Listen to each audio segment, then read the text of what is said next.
Well, many of us have been in a dangerous situation or two on the roads. Oh yeah, and with winter looming, we need to start thinking about driving in those severe weather conditions. King 5's Christy Johnson's live this morning in Edmonds, learning how to drive safely in the snow and rain. All right, this sounds like fun, actually.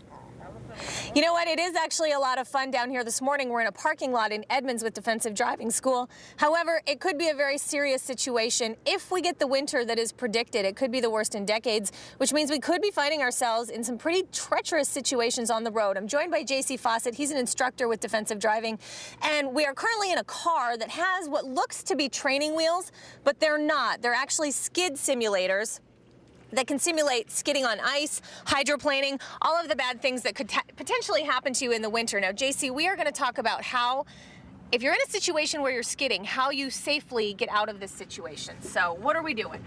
Well, with this device, we are able to give students a first-hand experience as to what it's like to feel the onset of the skid. We're going to train them to counter steer. That's to turn in the direction of the skid. If their back end is sliding in one direction, you want to steer in that direction to keep your car from spinning all the way around. So, did I just do that right? Sort of. Let's try it again. Come up and then make a right turn, right on the line. Counter steer. Now, what does counter steering mean? Well, it just means to turn in the direction of the back, or turn the opposite way, I guess, in the direction that you want to go. Just like you did there, you kept the car from spinning.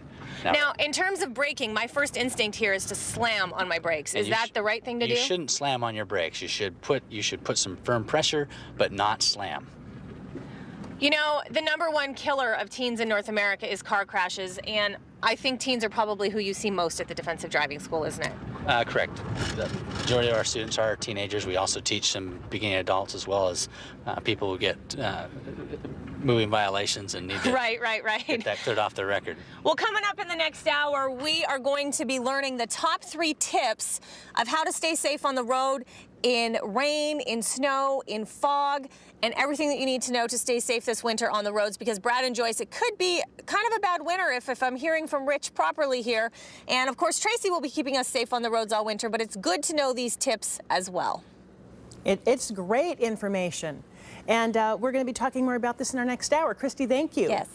And of course, that you can get your skid training yourself. Lessons start at $60. And if you or your teen would like to take lessons in defensive driving, just visit driving-school.com for class information. We'll link that to our website.